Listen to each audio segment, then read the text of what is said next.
A simple woman missed her flight to help an old man, unaware he owned the airline.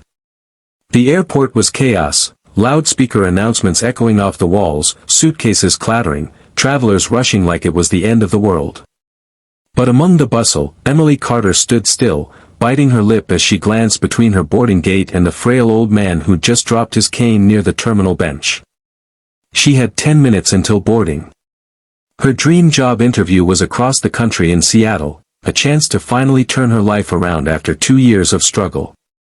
She couldn't afford to miss that flight. But the old man was struggling. No one else seemed to see him. Emily sighed, slipped off her backpack, and walked toward him. "Here, sir, let me help you with that," she said gently, kneeling to retrieve the cane. The old man gave a tired smile, eyes watery behind wire-rimmed glasses. "Thank you, dear. These airports get bigger every year. Harder to find your way around." Emily helped him sit properly and offered him her water. When he coughed violently into a tissue, she didn't flinch or look away. "You traveling alone?" she asked. He nodded. "My daughter passed last winter. My grandson's graduating next week.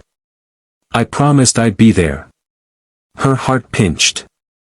"Where's your flight?" "Gate C-27, but I got turned around. I think I missed the shuttle."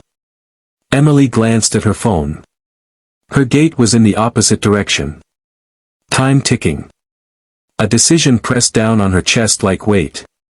"I'll take you," she said, already looping his arm through hers.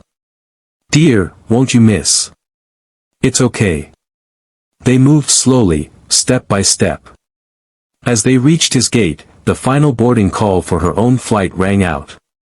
She hesitated. Her future. Her dream. She swallowed hard and steadied the man. He made it onto his flight just as they were about to close the doors. She stood at the window, breathless, watching his plane taxi away. Her own had left minutes earlier. Gone. She sat down on a bench, blinking back tears. She wasn't rich. She wasn't influential. She was just a simple woman who'd made the right choice, even if it cost her everything. The next morning, she woke in an airport hotel, still trying to figure out what to do. Her phone buzzed with a call from an unknown number. "Miss Carter," a deep, well-spoken voice said. "This is Jonathan Hale." She blinked. "I'm sorry, who?" "The man you helped yesterday. Though I suppose you knew me only as the old man at the terminal." Her heart stopped. "Wait, Jonathan Hale, as in Hale Air." "The very same," he chuckled. "I founded it 50 years ago. Semi-retired, now. I like to fly under the radar, pardon the pun. But I never forget a kindness." She couldn't speak. "You missed your flight for me," he continued. "Most people would have kept walking. But you didn't. So I called your airline this morning, turns out, we own it." Emily's mouth dropped. "I had your ticket reissued. First class. You'll be in Seattle by noon. And I took the liberty of calling the company you were interviewing with. I told them about you. They agreed to reschedule your meeting." I don't know what to say," she whispered. "There's more," he said. "Our foundation is launching a new initiative, humanitarian travel programs, community outreach. We need someone like you to help lead it. If you're interested, the position is yours."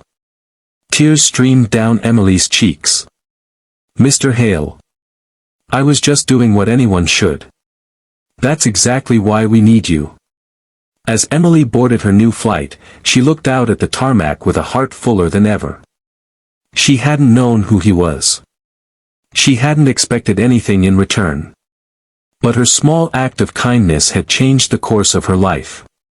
And somewhere, in the skies above, humanity had taken flight, not just in a jet, but in a gesture, a choice, a moment of compassion.